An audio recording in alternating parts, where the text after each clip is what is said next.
Hey everyone, today we're going to be talking about narrative starship combat, which can be found on page 176 of the Starfinder Enhanced book. Now I know what you're going to say. Hey Evan, isn't narrative combat just the space combat version of we have space combat at home? Why are you making a video on this? I bet your ass plays FTL on easy mode.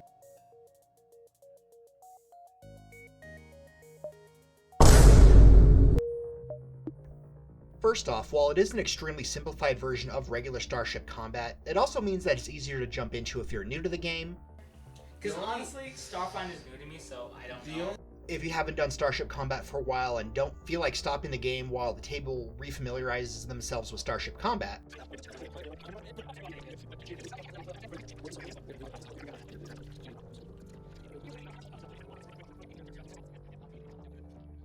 or if you're getting to the end of the night and you're in that weird spot where you don't want to end early, but you also don't have time for a regular bout of starship combat. Oh, this is happening arm wrestle for the... Secondly, this video is kind of sort of sponsored. So one of the Discord rascals gave me a copy of the Enhanced Edition, and later on that day they said something along the lines of, "Hey man, so it would be really cool if you made a video on narrative starship combat." And like some dummy who got law of surprised, "I'll help you in your troubles. I'll make you richer by far than ever before. All you have to do is give me the living creature that you have not got at home." Here I am making a video on it. So I guess the moral of the story is that if you give me something cool, I'll eventually get around to making a video request. The biggest difference between regular starship combat and narrative starship combat is that it is less like regular combat and more like a series of skill checks with a set of rules for the players and a set of rules for the bad guys.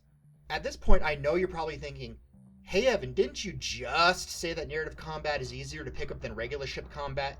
But now you're saying that there are two systems involved? I know you're smoking that pack. Now I get where you're coming from. When I first read the rules, I also thought that at first, but once you read through it, or preferably watch this video multiple times, Like it, subscribe, and swear undying fealty to me. it not only makes sense, but it also oddly fits together. So there are 4 phases to narrative combat. 1. The players decide what roles they're going to take and can switch roles if they want to. 2. The DM decides what tactic the bad guys are going to take this round. 3. The players get to decide what they are going to do. 4. Then you break out the slide rolls and dice and tally up the successes and failures. And if both ships still have HP and the will to continue fighting, then you start all over again. Now let's talk about the ships the party will be fighting. When converting a ship to narrative combat, you'll want to determine the ship's DCs, HP, thresholds, skill bonuses, modifiers, and any special abilities. Keep in mind, special abilities usually only apply to ship-sized monsters, but if you want to give some sort of special weapon to the bad guy, go wild. It's bigger than it looks. Well, then we can use the repeller ray instead of rockets. Ships will have 2 difficulty classes, a normal difficulty class and a hard difficulty class. A normal DC is 10 plus half the ship's tier, and a hard DC is 15 plus half the ship's tier. Most ships have an HP of 5, but that can change based on its size. Thresholds are basically a stand-in for an enemy's shields. They work by soaking up successful skill checks done by the party, and once the party gets more successful checks than the ship's threshold, it takes a point of damage. If the ship has light shielding, it should have a threshold of 2, 3 for regular shields, and 4 for heavily shielded ships. For example, let's say that everyone brought their good dice and all 5 of you succeed on your rolls. That means that the average threshold is overcome, you deal your damage, and you start chipping away at the next threshold, so on your next round you only need to succeed twice before you deal more damage.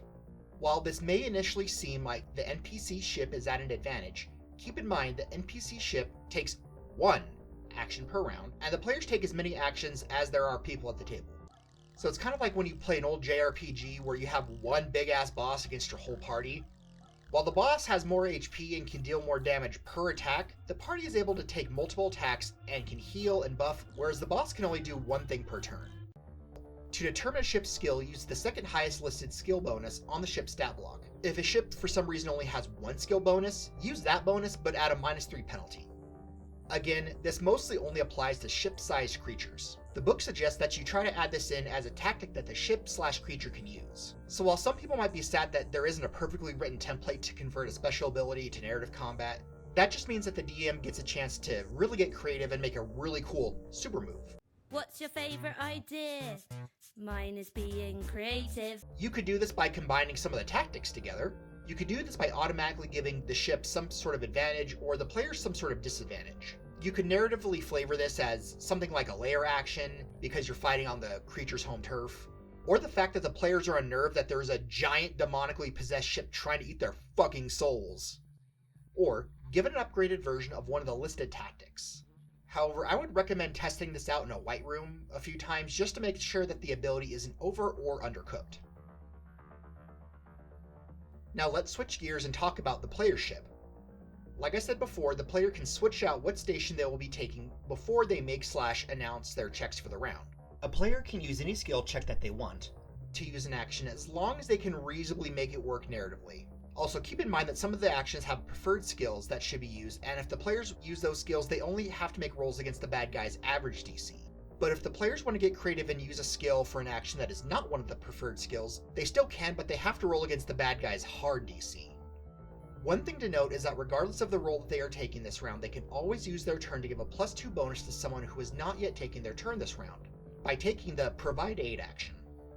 However, the rest of the roles you can take are the same ones that you have come to know and love. You have the captain who can help the crew out by encouraging them to give it their all. You have been promoted. You are now one of my elite employees. Or can debuff the enemy ship by basically cyberbullying them. Hey Gowron, check your inbox. The chief mate can do things like point out flaws in the enemy ship with the Deride Enemy Ship action. I didn't mean to say that the Enterprise should be hauling garbage. I meant to say that it should be hauled away as garbage. Or they can heal your ship for 1 HP with the Patch Hole action. We replaced the bottom of this boat with a screen door. We covered it in Flex Seal. The gunner can shoot things.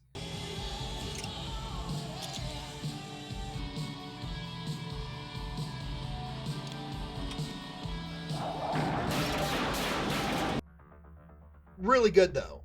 Yeah, I know it's not flashy, but shooting guns is typically how you win fights. The magic officer can scry on the bad guys using the scry on enemy action, or can cause damage with the channel Eldritch Energy action.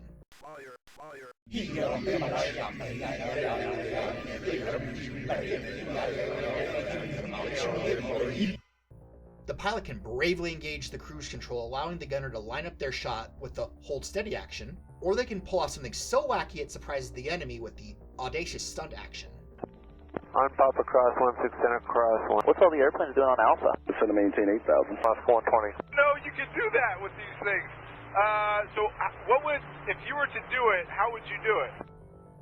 Lastly, we have a science officer who can use the scan enemy action to learn more about the ship you are fighting, or they can use the target system action, which lets you deal an additional point of damage to the enemy ship if you damage it this round.